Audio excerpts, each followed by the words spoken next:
slightly more costly than I thought because my plane my connection. San Luis Obispo is a pretty small place, and there aren't many planes that go between San Luis Obispo and Philadelphia.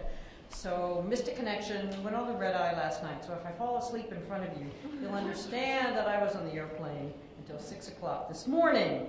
So as part of the struggle to get early child development on the agenda. So it's a great pleasure to be here today. And what I want to do is tell you a little bit about both what I see as the field and the global issues around early child development. I'm going to give you some ideas about some of the research that I've done. I have a little video that I'll show you if we have time, and then I want to hear your questions.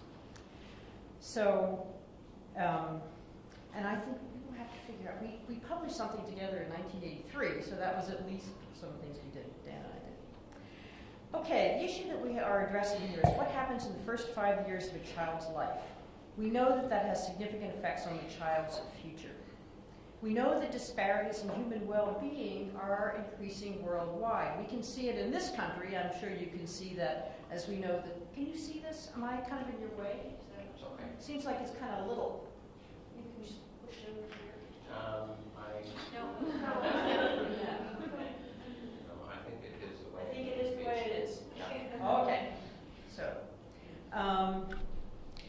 we also know that interventions for children prenatally or from 0 to 5.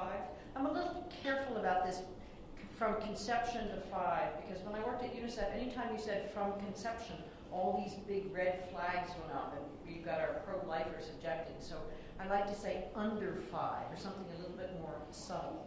But anyway, but despite the evidence that the first 5 years are so important for the child's development, we have not seen a very rapid response from the international community, either from governments themselves, who still tend to put very small amounts of money into this age group, much less than other age groups, bilaterals, by which I mean USAID and other funders, international agencies, by which I mean UNICEF, UNESCO, just not coming along. It's on early childhood. And families and communities themselves who have not necessarily understood how important these first 5 years are. A very brief history of early child development from a global perspective. This is sort of to put this into framework for you. Before about the 1980s, there was very little attention globally to early child development, even though in this country we were beginning to see Head Start and lots of other kinds of things happening. The exception to this is India, which started its integrated early ICDS, Integrated Child Development Services in 1974, which had both nutrition and child development in them. Between about 1980 and 1990, the world was totally consumed by the child survival revolution. We were going to make more children survive, and everything was about child survival. A little bit about what was going to happen afterwards, but mainly child survival. Then in 1992, as part of the early child development community, Bob Myers came out with a book called The 12 Who Survived. His point was, we cannot forget the children who survived. We're focusing so much on child survival, but what about these surviving kids? They've survived, but what kinds of opportunities do they have? What are their life chances? It was a wonderful book.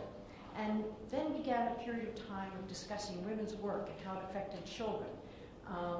I started working in this area that I call care for nutrition, because somebody came up with a brilliant idea that a child's nutritional status is not just a function of the food available in the household, but it also sort of depends on who gives the food to the child, how they give the food to the child. So this brilliant idea that a child's nutritional status is not just a function of food availability, but it requires care. And so we came up with this model of care, which included things like gender equality, psychosocial care, support, stimulation, responsive feeding, which you'll hear a lot more about because I continue to work on that piece of it. Home health care, what do you do when a child is sick? That child doesn't automatically appear at the health center. Somebody has to know the child is sick, take the child to the health center, and figure out what the child is going to do. So we sort of discovered that, aha, here's an issue of care. I think this is a very gendered issue because this is what women tend to do, and prior to that, people didn't look at those issues. They were looking at, what the health service did. So that was a really good movement. There was a lot of interest in women's status and power, and some research suggesting that the difference between children who did well, that the level of income in South Asia and Sub-Saharan Africa was pretty similar, but children were much more likely to survive in and to be well nourished in Sub-Saharan Africa than in South Asia. And so they went through all the differences and finally decided that women had much lower status in South Asia. They had less ability to take care of their children, and that was the reason. So if you look in South Asia, the level of the woman's autonomy and decision-making is very strongly related to the child's growth and nutritional status. So that turns out to be a very important factor. And then in the 1997, we have the Newsweek article, neuroscience, the first 3 years of life, brain development was really important, and we got some of this. So the 90s were really a time in which we moved very far forward in awareness of early child development. 2000, we had EFA. You all know what EFA is? Yeah? Okay. Came up with goal number 1. That almost didn't get on there, but it did, which was encouraging comprehensive early child development. The MDGs, Millennium Development Goals. Good on that one? All right. You can say it. My students don't know MDGs. I'm very impressed if you do. That's very good. The Millennium Development Goals, in a way, took us backwards because they did not mention early child development. They mentioned school, they mentioned malnutrition reduction, and so once again, we're sort of falling off the agenda. So, and then in 2003, the Lancet series, as Dan mentioned to you, came out with a series on child survival, and we were right back where we were in the 80s. Everybody was doing child survival, and so the moral of all this is advocacy never stops. So that's why we had to do the child development series in Lancet, because we had been undermined by this 2003, which is not to say that child survival is not important, but there's a mentality that says these are the 5 different things you have to do. Again, one of them is breastfeeding, so I had this vision of a disembodied breast feeding the child, and you remember, wasn't there somebody on the other side of that breast? So you still read that when you read some of these things. So we came up, between 2005 and 2010, we had the UNESCO did a global monitoring report, which they do every year, on early child development. And a group of us went to UNESCO and said, you must do this, you have to do goal 1. And they said, oh, but there's not enough information to do goal 1. So all of us, this was the World Bank, the consultative group, UNICEF at that point, and we said, we will give you the information. And they came up with the most popular global monitoring report that's more requested than any of the others. So that was a good thing. And then 2007, we came out with our Lancet series, and a number of countries now have policies. So there's been progress, and but advocacy never stops. So we are right in the process of doing a new Lancet series with 2 issues. That's kind of an update of that one. The child survival people are doing their updates, so we have to keep doing our updates. So what I'm going to talk about today is, first of all, the rationale for focusing on early child development. 5 of those, briefly. Secondly, examples of effective programs. Some of them are going to be my own research. Third, challenges to greater investment. Why are we finding it so hard to get early child development to continue to be on the agenda? Right now we're coming up with a new EFA. We're coming up with new Millennium Development Goals. They both expire in 2015, so you can imagine it's hot and heavy to see if we can get child development into those. And finally, the way forward, what we can do, and frankly, what you can do. So, just to remind ourselves, what is early child development? It's the capacity of children to hear, think, talk, move, feel, and have confidence in themselves. We have to remember the social emotional piece. We think of it normally as conception through transition to school, which makes people uncomfortable because that may mean 5, that may mean 6, that may mean 8. So we would like to keep that slightly flexible. It's not easy in this world to be flexible. We know that these capacities emerge in the same sequence for all children. They have different rates. Sometimes they're slower, sometimes they're faster. And I think this is something I use for non-professional audiences. We need to grow well. Children need good nutrition and health. They need opportunities to explorar. Well, I had this in Spanish, so I didn't quite get it back to English. And explore. And the love of at least one person. Love is not a word that we normally use, but people kind of understand what it means. And this seems to be the one thing that people remember from some of my talks, because that emotional connection is clear. Okay, why do we invest in early child development? We can think about 5 reasons. Our wonderful neuroscience arguments, an investment argument based on the evidence, in order to reduce poverty and reduce disparities, labor force development, and finally, child rights. Okay? So the neuroscience argument, which you're probably all pretty familiar with, Jack Trumkoff has really made this his expertise. He talks about a number of principles of brain development. I'll just give you 4 of them. If you haven't seen this, the Harvard Center for the Developing Child, they are really making an effort to come up with usable, easily communicated recommendations for how neuroscience gets translated into policy. And they've done some great stuff. So you can download their articles if you want them.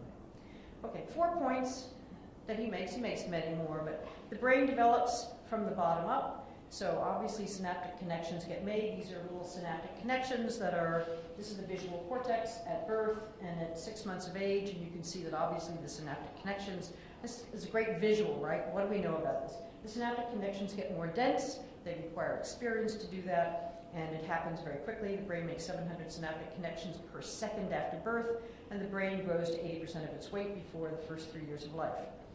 So what does that mean? That means you've got to pay attention to the first 3 years of life.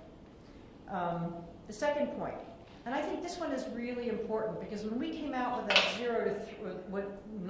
when people came out with a 0 to 3 argument, there was a huge response saying, well, things don't stop at the age of 3. And people began to say, well, I guess this child is 4, not much I can do about that. And so that's also what we're seeing now in the nutrition field, because everybody says, oh, the most important nutrition events occur the first 2 years of life, and so any nutrition program after the age of 2 people are ignoring, yet we find that there's actually a fair amount of catch-up growth.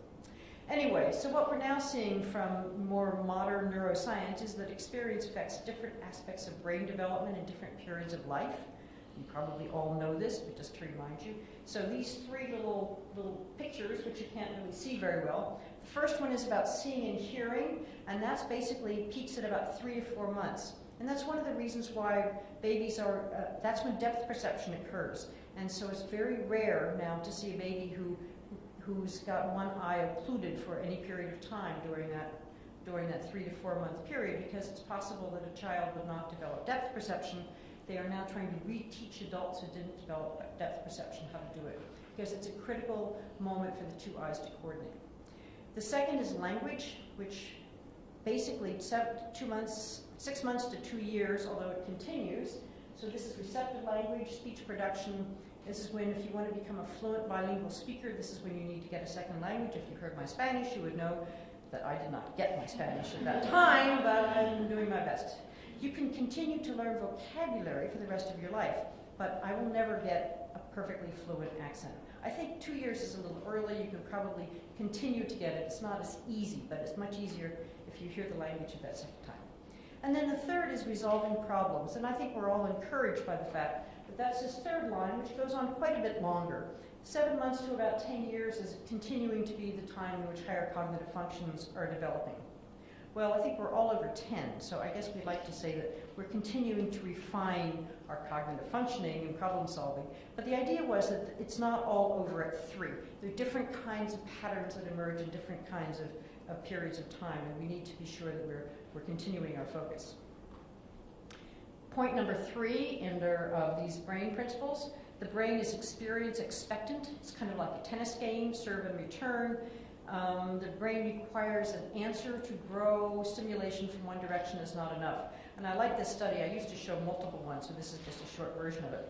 As you probably have all seen the Hart and Riesly study that showed that the social class of the family influences the number of words that a child hears. This is a study by Thomas Lamanda in which she looked at parents that were responsive to their child's language, middle-class mothers, versus mothers that were not responsive to their child's language. Equal amounts of language, but the group in red had highly responsive mothers, the group in blue had low responsive mothers. And what you can see here is the percent of not knowing at least 50 words. And in the group in red, by 17 months, the children know, all of them know at least 50 words, whereas the group in blue, by the time the child was 17 months, very few of them know 50 words. So responsivity is really important. Jonkov used the example that if you put if you take a songbird and you put have this bird listen to music in the cage, the bird will never learn to sing. The bird needs to have another bird to respond to. I can relate to this because I have a parrot and I whistle back and forth to the parrot, so we kind of train each other. But I think it's important to recognize this is a very big principle that we all know about and take for granted, and it's something that is not actually that common. It's why you would not put a child in front of a television set to learn language. We know that, but I'm not sure that everybody is. And finally, plasticity decreases with age. Programs in young children are more effective than later. Prevention is less expensive than treatment. Here's the classic cumulative deficit, Ramey and Ramey chart. I use these principles, and I think they illustrate for people that may not be as aware the reason for the neuroscience argument. Okay, number 2, the investment argument. This one, in our Lancet series in 2007, we needed a number, so we came up with 200 million children who are not developing their full potential. This was really important because the child survival people, and I don't mean to make this sound like a battle, but sometimes it felt like it, are saying 10 million children die a year. Okay, well, 10 million children is a huge number, and of course you may recognize that 200 million is covering 0 to 5, but we're not going to go into those details. 200 million children is a number that's been picked up and used, and we did a lot of careful analysis to come up with that number. They're not developing their full potential due to poverty, stunting, and lack of stimulation. And the second thing we concluded in that series was that interventions during early childhood in LAMI countries can be effective. LAMI standing for, anybody know? LAMI? Anybody who said stand? No? Low and middle income, LAMI. So what do you call these countries? Some people say majority countries, majority world. That means that we become the minority world, and that's, a lot of people don't really like that. I like LAMI because it's descriptive. It's not saying there's not developing, etc. So and I'll give you the other reason why sooner or later. Okay, we have a lot of evidence that suggests that early interventions are effective in these LAMI countries. Here are 3 classic studies. One was done in Turkey by Kachavashi, one was done in Myanmar by Save the Children, one was done in Nepal by Carolyn Arnold to Save the Children. And what they show is that early child development experiences, in this case preschools, have an effect on school entry and school retention. Significant differences in all cases. In our 2007 series, we looked specifically at the effect sizes. You all know effect sizes, yes? Yes? Okay. The effect sizes of a number of different studies. We were looking at the difference between comprehensive programs, or which are what's written all in Bolivia and Philippines, child-specific programs, Vietnam and Guinea, child development programs, preschools, parent programs, Turkey, home visiting programs, Brazil, Jamaica, and Jamaica. And it turns out that the comprehensive programs had a greater effect. They began earlier, they included nutrition, they seemed to have greater effect sizes, but the others were similar. In the newest review that we did that I can't talk to you about because it's under review, we found 39 studies of similar, looking at both parenting programs and preschool programs, and we found somewhat similar things, effect sizes about the same, a few really big ones, and we looked at the differences between parenting programs to see which were most effective, and parenting programs that involve interaction between parent and child, not surprisingly, have larger effect sizes than those in which you just talk to parents directly. Yeah. How would you compare those findings with, let's say, findings in the United States or in Europe? I mean, what are... In terms of effect sizes? Yeah. They're pretty similar. Are they? They are, some of the, I mean, it's tricky because the programs differ so much. Effect sizes 0.3, 0.5 are pretty similar, pretty typical to what you would find. The larger ones are not so common. So that's why the comprehensive ones are more rare. Okay, of course, in terms of investment, we got a huge push from the Preschool Project at 40, showing a benefit of $17 to 1. I'm sure you've all seen this one. And as you can see from the chart, the biggest contributor was the reduction in costs for crime for the children that were in Perry Preschool Project. And you all know where that occurred. Where did the Perry Preschool Project occur? Anybody know? Ypsilanti, Michigan. So, you know, you're kind of talking about this in Malawi, and they sort of say, Ypsilanti, Michigan, how do we relate? And that is a problem, because this was a very special study that was done in the 60s, and they had a really high-quality program, as you probably know, which involved parenting, which involved home visiting, which involved an interesting procedure of children planning what they were going to do, doing an activity, and then reviewing what they did, which is very similar to what we're recommended in a lot of preschools right now. So it wasn't just any old preschool program, it was a really comprehensive approach that involved a number of things, and they were very high-risk families. So, but this has been a iconic project.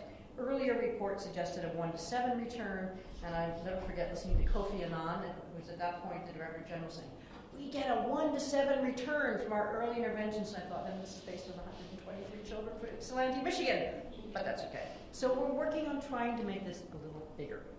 This is a program you may not have seen, the old home visiting program. Is anybody familiar with this?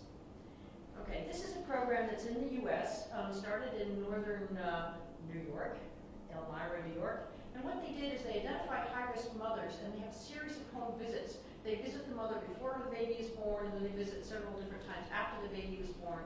And they look for different kinds of problems. They have its development, its health, and they try to get mothers in touch with social welfare agencies and get them some kind of support. It's been high. They followed these children up again for 20 years and found that these effects continue. But they looked at the cost benefit in this case of these home visiting programs, and you can see that these are the lower risk families, and the cost, which is the $7,000 per child, and benefit are pretty similar, which is interesting.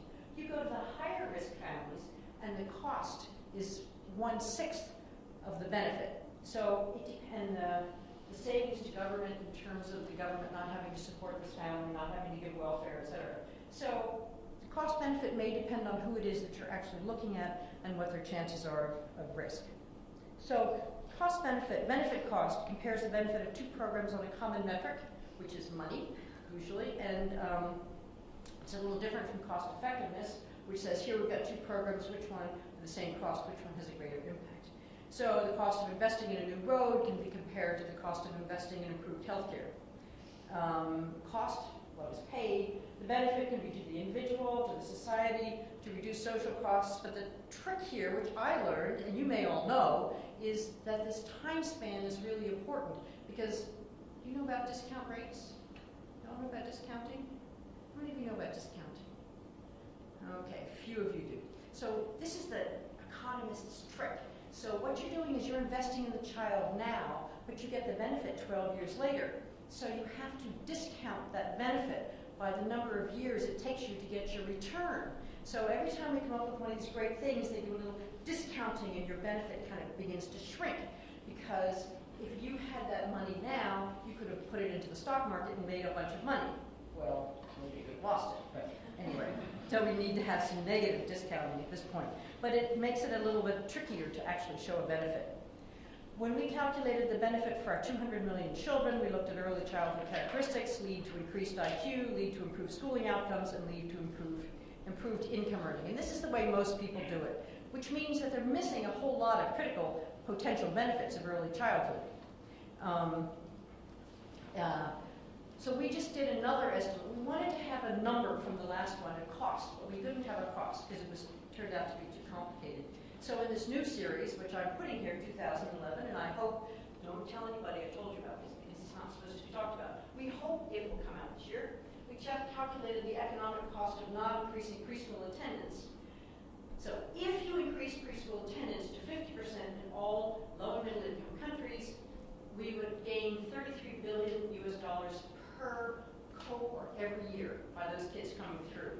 It's a benefit of 17 to 1, which is actually very similar to the Perry Preschool Project. So we kind of think, okay, so we've done that calculation, and this was done by some World Bank economists and some University of Pennsylvania economists, so I trust Orson.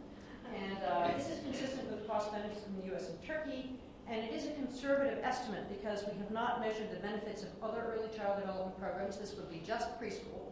Doesn't include parenting, doesn't include some of the other kinds of things that we think are important. And it does not measure the effects of the improved parenting on child well-being, which is critical. And I'm watching my time here. I have until, yeah. When do I have until? This was conflicted between asking a question and talking about limited time. I will give you a signal, but we could stop somewhere a little bit after 2. That would be good to give us about. A little after 3. Yeah. Excuse me. We're kind of way after 3. But just a quick technical question: the 17-to-1 benefit, is that taking the 17-to-1 that was sort of the standard as found in the U.S., or was that the 17-to-1 as calculated on the previous slides? This is calculated on the previous slides. We calculated this based on going back 15 years and looking at the number of kids in preschool, between the highest, the most richest quintile and all the other quintiles. It was a very complicated analysis, and amazingly enough, it came up with the same thing. Using a 3% discount rate, if you use a 6% discount rate, it drops down to about 14-to-1. So it was a totally different process, and we came up with the same one. So this is the famous curve from James Heckman, which I'm sure you have now seen, which shows that the rate of return of only preschool programs actually have a positive rate of return. However, of course, we notice that the way, I didn't put the second thing I often show in this, which is where we put our investments, and our investments increase over time. Okay, so that's argument number 2. A pretty strong argument, it seems to me, pretty strong argument, but it doesn't always make a difference. If you look at the most cost-effective intervention, it turns out to be iodizing salt, because the cost is very low, and the benefits are that the child is not cretinous. The difficulty is that if you get rid of iodine deficiency, you increase the child's ability up to a certain point, but then it doesn't make any difference. So what you're doing is really reducing damage. You're not really increasing capability. And I think a lot of the things we're talking here are in a positive trajectory, not just this reducing deficits. So it's a tricky argument to make.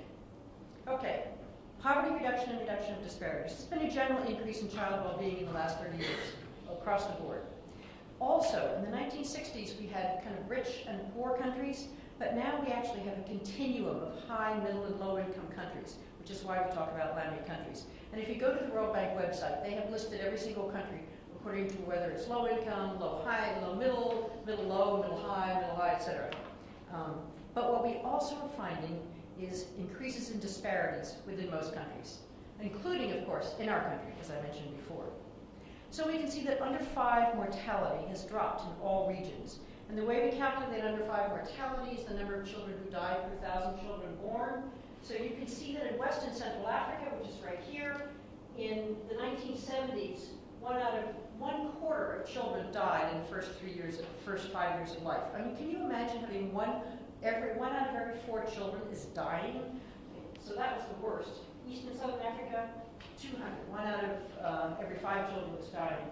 But they have all dropped in every single country. In industrialized countries, that's us down there, they're very small. CECIS stands for Central and Eastern Europe and the Commonwealth of Independent States, which are the post-Soviet republics. And they were actually quite good. So this is a really good sign. They've dropped in almost all areas. On the other hand, if the MDG, Millennium Development Goal, was that we would reach here. And this is where we are right now. And we have to have a change of 56% to get there. And the countries that are having most difficulty with that, so if you can see, this is Africa, this is Asia, and this is all the rest of the world. And the countries where this is not happening is Africa. And I think you can probably figure out why the under 5 mortality rate is not dropping. What's going on in Africa that makes it not drop? HIV/AIDS. And if it hadn't been for HIV/AIDS, Africa would have been right in line with all the rest of them. So that's the problem they're facing. Okay. I think the other thing that's really interesting, this comes from our child survival people, is that this shows you whether the mortality is decreasing or increasing So everybody over here has decreasing mortality. Everybody over here has increasing mortality. So almost all countries are decreasing in their mortality. But these are ones that are increasing inequality, and these are ones that are increasing equality. So all these red dots are countries where there is a decline in under 5 mortality, but there is an increase in inequality.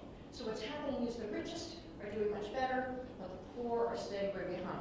So there's a new focus to look at this inequality as well. Okay, another variable that we use often, and this is the beauty of having a nice clear measure, is stunting, being short for age, strongly related to cognitive development. It's a risk factor for social and emotional problems, and it can be measured very simply by measuring the child's height for age. And I think what's interesting is people say, oh, you know, I worked in Azerbaijan, and they said, oh, we're short in Azerbaijan. And here's an example of 2 children from Peru. The child over here is 2 years, 9 months, and this child is 2 years, 6 months. It just shows you what difference stunting can make. This child is stunted because of nutrition. And the reason we know it's nutrition is that this is a study that was done in 6 countries, including Brazil, Ghana, India, Norway, Oman, and the US. And this tracks the average height of these children at these ages. And do you think they're similar? Isn't that amazing? What that means is that a well-nourished population, at a population level, we are all the same. That's a very important finding, except for these Norwegians who are a little tall right there. But they kind of even out. So we see changes in stunting by region, particularly big drop in Asia. A lot of that is China. Okay, something is, oh, I see that. So do we have the same kinds of measures in child development? Well, the answer is no. We do not have those historical measures. So what we have to, and that's one of the problems that we're facing, because the mortality we can track over time, the stunting we can track over time, development we cannot track over time because we have never come up with a measure that we all agree on that is a measure of child development. So recently we've begun to see some studies. This is one that was done in Ecuador with a Peabody picture vocabulary test. I don't know if any of you know this. So it's a picture, you have 4 pictures, and the child has to pick which is the mammal, okay? And I have to tell you a story. Some friends of mine that are working on a study of 4 different countries found that in Vietnam the scores were very high. They couldn't figure out why. It's because the tester decided to keep on asking questions. So if the child didn't understand the word mammal, she said, which one is the cow? Oh yeah, the child, good point. So the fact that one was a mammal, which was a complicated word, and the other was cow, didn't work. Or translating, which is the hurdler, watching somebody jump over. So that was translated into, which is the one that jumps over the barrier. Well, not that way. So, you know, it's complicated to do this. That's why I have questions about this Peabody picture vocabulary test, because I think it's really difficult to know. But in any case, it's very clear from this study that as children get older, social class makes a bigger difference. So there are much bigger differences at 72 months than there were at 36 months by social class. And that comes out over and over again with the number of studies we have from a number of different countries right now. So in order to do some looking at what's going on in the social environment, when I was at UNICEF, we put some new questions into what they call the MIX, the Multiple Indicator Cluster Survey. This is a survey, massive survey done in many different countries. It's online, you can download it. We have, among other measures, how many child's books did this family have, and what kinds of activities do parents do with children. So here we see differences by a number of countries in the difference between the richest and the poorest quintiles in the number of books they have. And you can see the difference is huge. It's 37% difference between the richest and the poorest. We looked at the differences in the mothering between the richest and the poorest. And here we find a much smaller difference because it's a behavior, it doesn't require money. So there's only a 17% difference. But the difference is much greater here in Albania, Belarus. These are the Kyrgyzstan, these are Central and Eastern Asian countries. And in the African countries, the differences were very small. Their level was lower too, but there was not so much of a social difference. Can I ask a question? Yeah.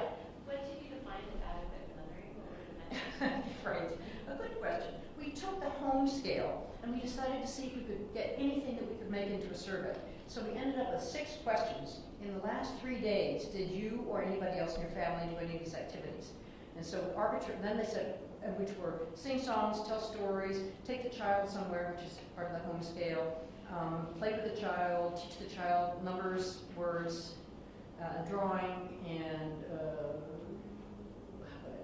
read a book for the child.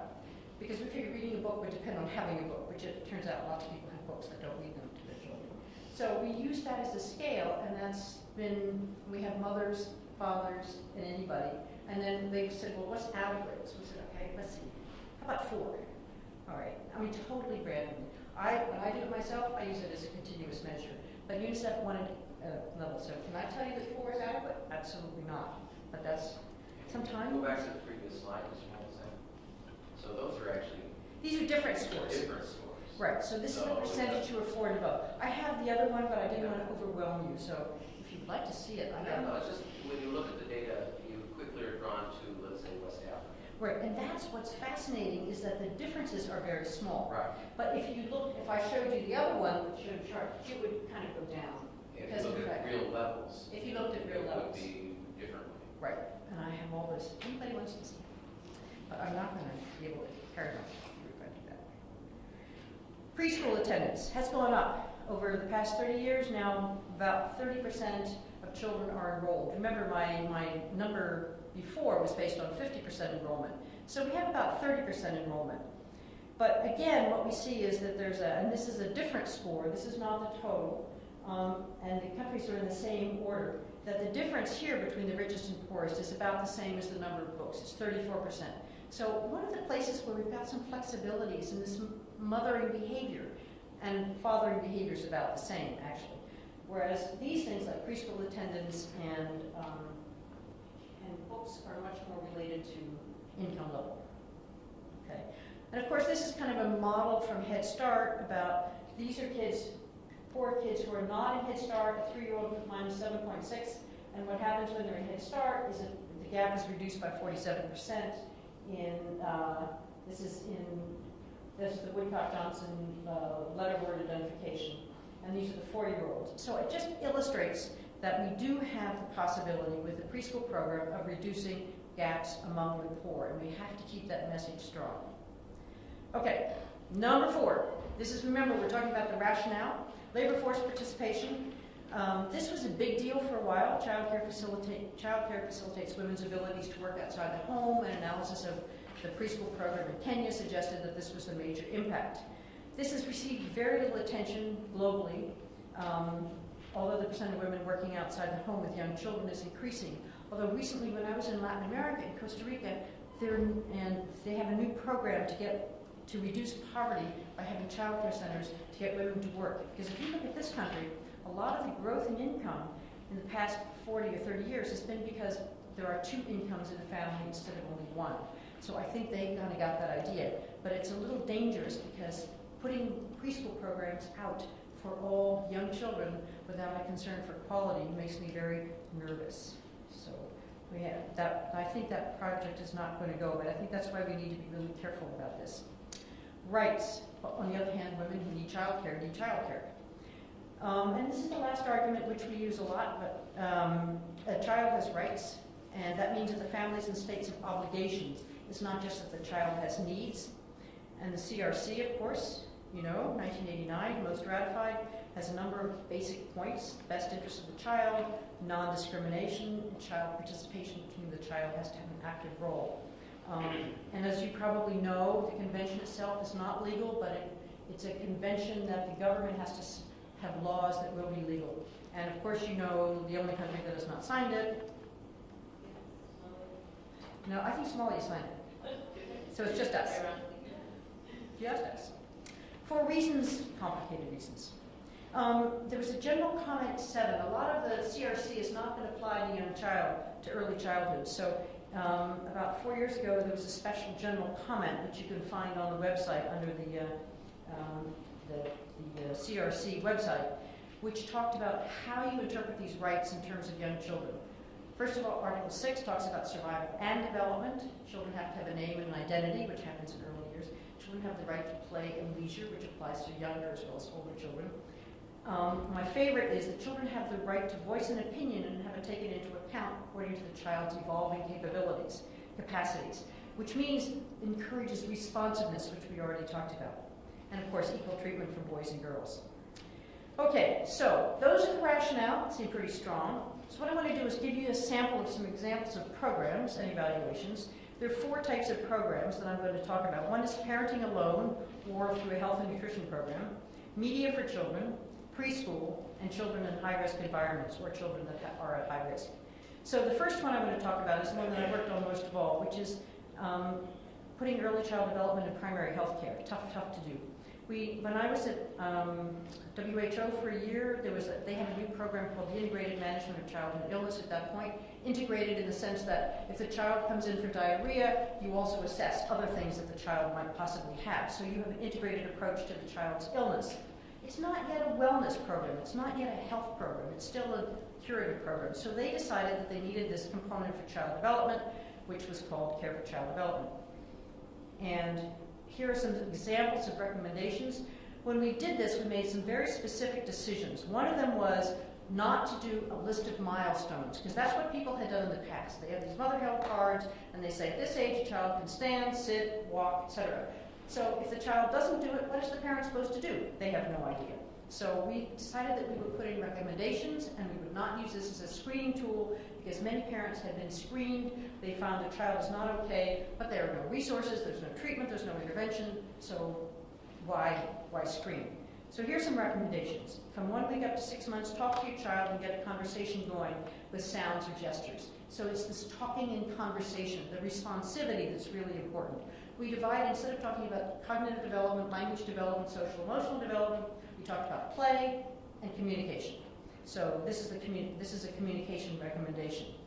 It's interesting, this was translated when I was in India, they translated it to Hindi, and it came out as instead of getting a conversation going and talking to your child, and in other words, just ask your child questions, it was tell your child things. So, this notion of responsivity is really complicated.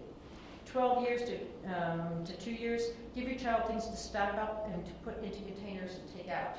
Recommendations, specific recommendations that they could actually do with their children, because a lot of recommendations you'll see are very general. Show your child that you might be do one activity with your child every day. That didn't really work. Age 2 years and older, help your child count, name, compare things, make simple toys for your child. So these were the simple kinds of recommendations that we did. Last year I did an evaluation of the effects of this program in Kazakhstan, Kyrgyzstan, and Tajikistan. These were very weak interventions. They were trained. Some people were trained in each country, and it's starting in 2004. So we compared districts that had training and districts that had not. And not everybody was trained, and it was not easy to tell who was trained, but we took everybody. We asked whether health workers made more recommendations, whether families did different activities, and whether children performed better. And I see that my time is coming up. Just a picture of Kyrgyzstan in Central Asia. Actually, not many people live this way anymore. This is what they used to do before the Russians came along, but there are still people who live this way. And here's a child who is receiving one of the UNICEF books to read.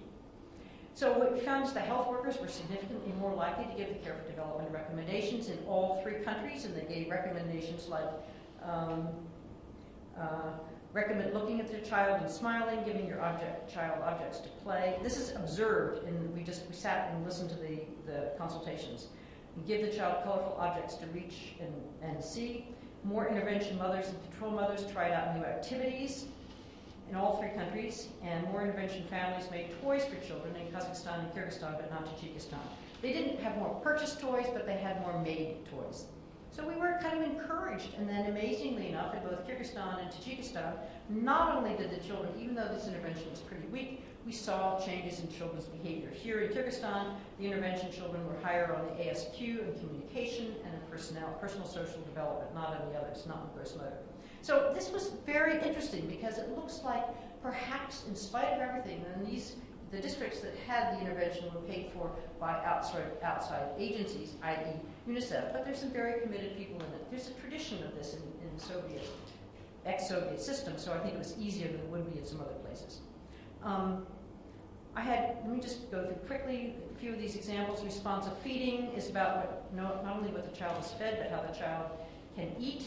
So we tried to, in India we did a study in which we had a food intervention and then we had a feeding and play intervention for children from 3 to 15 months, and we found significant differences in Bailey scores. We did not find significant differences in weight, but we did find that their development increased.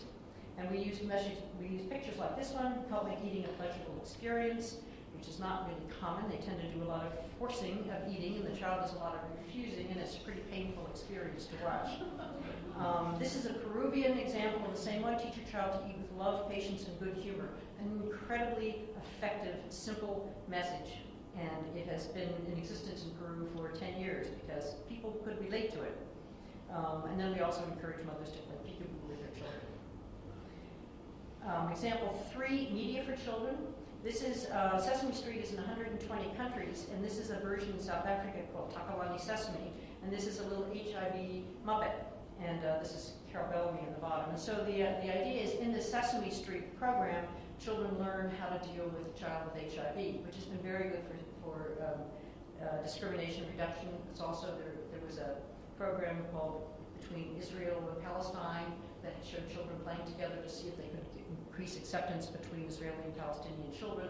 They did the same thing in Kosovo. This is a new area. Whether it's going to really profit or not, it's going to depend on how much experience children have with television. Preschool in Cambodia, there are a number of preschool studies. This was done by Nirmala Rao, and comparing different preschools, and it found that the state official preschool children did better than programs that were community-based or home-based, but there were still differences in proving these children did better than children in the control group, and this was seen in 2nd grade.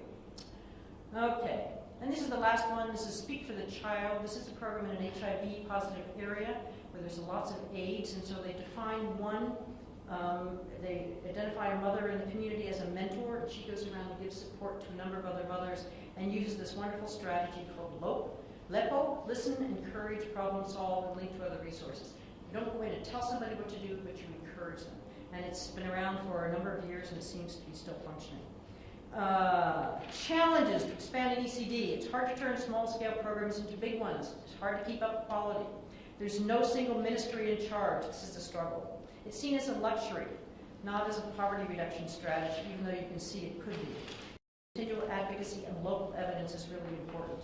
We don't have monitoring tools for accountability, and we don't have capacity in early child development in many countries. We need to train researchers as well as practitioners and global leaders. And I think the other thing, of course, is that the messages that we're giving are sort of seem somewhat vague. Who are the children that are being studied? Well, most of the children do not live in the U.S. Less than 3% live in the U.S. But this is my estimate of where the research is done, which is mostly in the U.S. So when I read one more study that says children are, and it doesn't say American children are, I think, oh my gosh. So we have to be aware of how do we get more information about children around the world. So you guys are in a great position to do this.